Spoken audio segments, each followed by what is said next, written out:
Have you ever stood by a window as the light falls away and felt that small, unnecessary tug to turn every lamp on, to banish the dark as if it were a problem you alone must solve?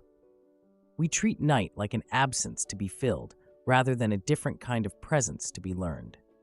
We fill it with screens, bright bulbs, and constant noise because uncertainty makes us uncomfortable. But the night is not an enemy to be fixed. It is a different kind of world that asks for different skills. And there, under low light and soft shadow, whole languages of survival have been written, not in force, but in rhythm. Today, I want to take you where the dark is fluent, into the air, with a bat that reads the world through echoes, down alleys with a raccoon whose hands teach it what sight cannot, and into a meadow of fireflies whose tiny timed lights make a language of connection. Each of them moves through lack of certainty like a practiced musician, knowing when to call, when to touch, and when to shine. They are not metaphors for perfection. They are living, practical teachers whose habits we can borrow when we face our own unclear nights.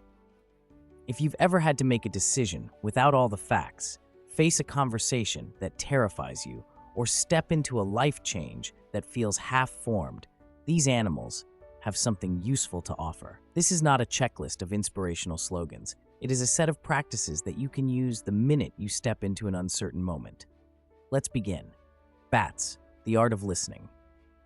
Imagine a soft twilight where the last heat of the day settles into a cool wash, and then, as if a conductor has given the cue, the air moves. Tiny bodies cut across the dim light, wings whispering like pages turning. A bat is not blind. It sees in a way we can barely imagine. It emits rapid, high-pitched calls and reads the returning echoes as if the world were a braille of sound. Branches, insects, wires, and leaves return different signatures. The bat listens, claims information from that returning sound, and moves with astonishing confidence. What makes the bat a teacher is its discipline. It does not launch a call and then rush.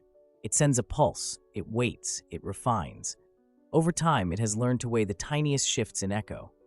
A faint change in frequency that says an obstacle, a particular timing that says a meal, a soft blur that says open air. In this patient, iterative dialogue with its surroundings, the bat turns uncertainty into direction. For humans, the bat's practice translates into one clear, powerful habit: learn to listen before you act. Too often, we light up our problems with noise, with frantic activity meant to feel productive, and we miss the subtle returns that would have guided us better. The bat suggests another way. Emit a smaller signal, a tentative question, a tentative plan, a short experiment, then wait for the echo. That echo may come as a reply from a colleague, the body language of a partner, or a small measurable result from a tiny test. Rather than stoking the signal louder, refine your ear. Notice the quality of the return. Is it clear or blurry? Is it steady or chaotic? In the pause between call and echo, decisions become less about bravado and more about calibrated trust. There's also a deep courage to this way of being. Listening demands humility, an acceptance that you do not already know, and that the world itself will tell you what it needs if you are quiet enough to hear it. It reframes failure too. When a call returns nothing, the bat does not flail. It alters its angle slightly, it changes frequency, it tries again. The small iterative process the bat models is a form of resilience. Experiment, listen, adjust, repeat. Raccoons, the hands that learn. Now picture an urban borderland where trash cans line porches and hedges hide small worlds. A raccoon pads through the night with something very intentional in its movement. Its hands are astonishing, sensitive, dexterous, almost inquisitive in how they test a lid, pry apart a seam, or feel for warmth. Where sight in dim light can be vague, touch provides rich detail. The raccoon learns by contact. It explores thresholds with its palms and forms knowledge that sight could not have delivered. That tactile curiosity is the raccoon's quiet genius. It approaches problems with a posture of embodied experimentation. Try small, feel the response, adapt, and move on. It doesn't call for permission to learn. It gets its hands on the world and lets the feedback shape its next move. In that generous, practical way, the raccoon shows us how to turn fear of the unknown into a series of low-cost experiments. For people, this means shifting from grand gestures to hands-on prototyping. When a relationship feels fragile, resist the urge to solve everything at once. Rather than a dramatic make-or-break conversation, try a brief, tangible action, a kind message, a small boundary, a shared walk, and feel the reaction. When a work idea is hazy, build a minimal version, test it, then iterate. The Raccoon's method reduces the cost of being wrong and increases the speed of learning. There is a moral subtlety here as well. The Raccoon's curiosity is not reckless. It probes, but it also respects danger. It learns the edge of what is safe by feeling it. It retreats when a threshold proves sharp. The lesson for us is not to become fearless in the naive sense, but to become brave enough to touch the edges of our lives where learning hides, and wise enough to step back when the response tells us to. Finally, Raccoon-style learning resists the tyranny of abstraction. We often plan in the air, attempting to deduce outcomes from ideas. The Raccoon teaches the opposite. Knowledge comes from contact. Make the thing, touch it, let your hands tell you what your plans did not reveal. Fireflies, timed light. Turn now to a field where the night is alive with tiny lanterns. Fireflies do not simply glow at random. Many species flash in timed patterns that communicate across the grass. Invitations, boundaries, and recognition written in light. Their signals are vulnerable. To be seen is to be exposed. And yet, they choose their moments carefully. A male's rhythm invites a female's reply. Too fast, too slow, or mistimed, and the conversation falters. The light in its smallness is an act of courage. What the firefly demonstrates is the power of patterned vulnerability. Visibility is not an all-or-nothing proposition. We do not need to be perpetually exposed to be connected. Instead, the firefly times its glows, an economy of presence that allows others to read and respond. There is a rhythm to it. Shine, wait, watch for the reply, adjust the pattern. Over time, a field of fireflies can sink into a chorus, a shared language that maps relationships across space. For human life, this becomes an elegant practice. Instead of pouring yourself out indiscriminately, choose when to be visible and how. Send a message that is true but measured. Share a piece of work that invites feedback but does not seek complete validation. Make your vulnerability a pattern that others can meet, rather than a flood that overwhelms or exhausts. This protects stamina and makes genuine connection easier. There is also a communal miracle in the firefly's patterning. Small lights, when coordinated, create something far larger than any single glow. When people show up with honest, timed signals, when leaders speak with steady cadence, when friends answer without performance, communities synchronize. The rhythm itself becomes a safety structure, a shared practice that helps others know when to respond, when to wait, and when to step closer. Finally, fireflies teach the humility of proportion. Not every moment requires us to blaze. The most effective signals are often the most deliberate. A brief, well-timed message can carry more meaning than a perpetual one. When we let these three nocturnal teachers speak in chorus, a simple architecture for navigating uncertainty emerges.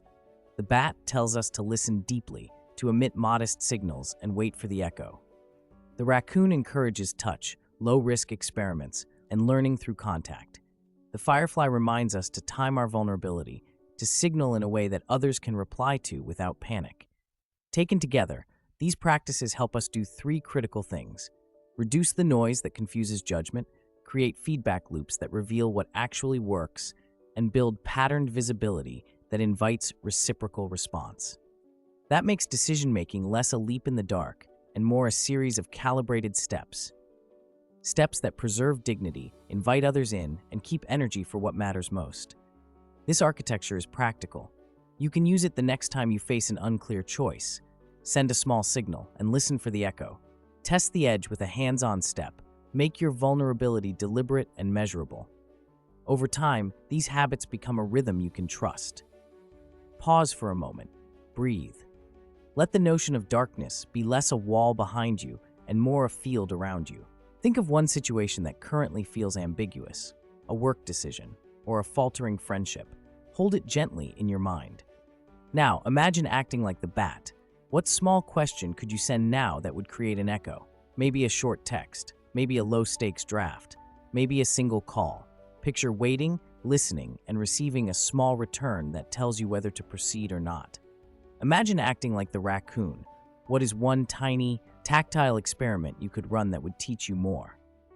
Could you arrange a short trial, a single prototype, a tiny change to your routine? Feel the texture of the discovery process, the small resistance, the surprising fit, the knowledge that comes from contact. Imagine acting like the firefly. What measured signal could you send that invites genuine response without risking overwhelm? Perhaps you share one vulnerable line in a conversation rather than the entire story.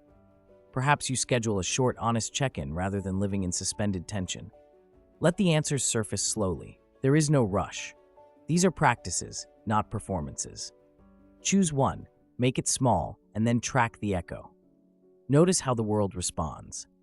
Over time, these rehearsals teach you to trust the night, to move within it with a steady tempo rather than frantic light.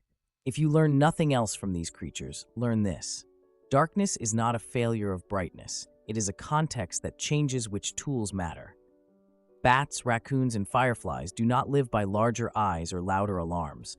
They live by listening, touching, and timing. Those are skills we can cultivate. So the next time uncertainty arrives, whether in work, relationships, or one of those private, naughty moments that keep you awake, pause before reaching for the switch. Breathe. Ask a small question and listen for the echo. Touch the edge of the problem with a low-risk experiment. Send a brief, measured signal that others can answer. In these modest acts, you will find something steadier than certainty, a rhythm of navigation that preserves your courage, deepens your insight, and invites others to move with you. The darkness will remain, but through listening, touching, and timed light, you will discover how much of life can be known, step by careful step. And when you next stand by a window at dusk, resisting the urge to flood the night with light, remember the bat, the raccoon, and the firefly, not as exotic creatures far away, but as close elders showing you how to move when the map is unclear, how to stay soft while being wise, and how to make light do the work of connection rather than the work of hiding.